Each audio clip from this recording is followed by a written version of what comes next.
Across the country, there is a transformation going on. It's happening in our schools. Slowly, cautiously, teachers and administrators are creating places where each student is prepared for college, for work, and for citizenship. This new mission of education means intensive changes. It means a journey toward powerful teaching and learning based on caring and trusting personal relationships. It's a journey unique to each school. In many ways, it's a journey that never truly ends, but it does have a destination. The primary benefit of having a small school is that it allows the possibility that students can be known well. So you have to be intentional about creating that kind of a culture, and it happens when we say that serving every student, every kid, not just some of them, is how we're going to operate here. Learning needs to be much more active on the part of the students and connect to their lives in some real ways. Broadly speaking, powerful, personalized teaching and learning happen within the school culture, which is framed and supported by structures and is ably led. Culture, structure, and leadership are the navigational tools for creating personalized, powerful teaching and learning. To see what this means, we talk to students and teachers, administrators, and educational leaders throughout the country. Each example we found shows a slightly different take on how to make a small school work.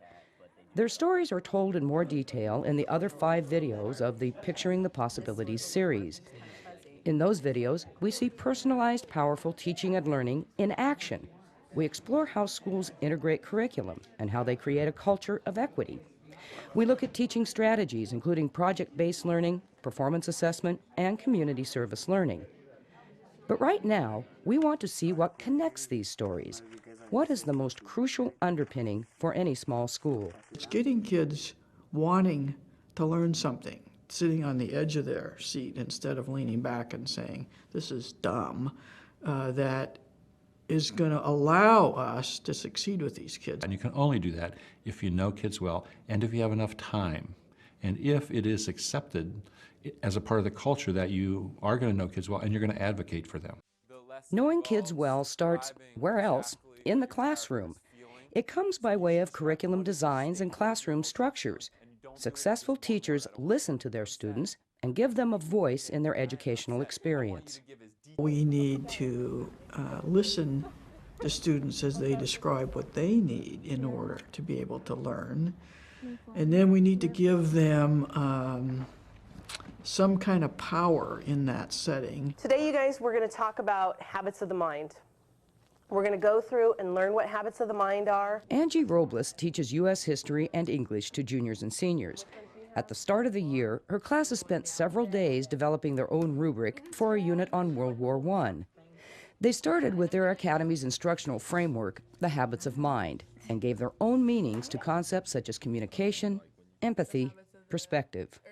Okay, the first one we had was the habit of commitment, and examples was like turning work in on time, not slacking when you're doing your work, being to class on time, and coming to class prepared. Angie maintains big picture control over the rubric. She makes sure performance tasks and expectations align with her academy's core competencies and state standards. That part, she says, comes naturally once she identifies the end goals. The hard part is more personal.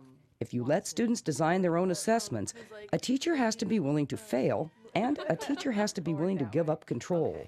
I went in with this thinking that, you know what, it's okay if this doesn't do as great as I think.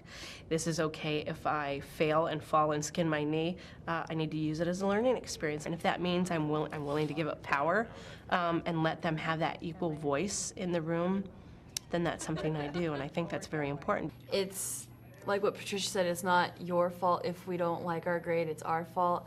And we can't question, oh, well, I don't like that on there because we made it ourselves. And I think that if we need to provide a sense of responsibility and a sense of having an equal voice in their education, teachers need to involve their students more. And it also allows them to learn about one another and what their capabilities, where they exceed and where they need that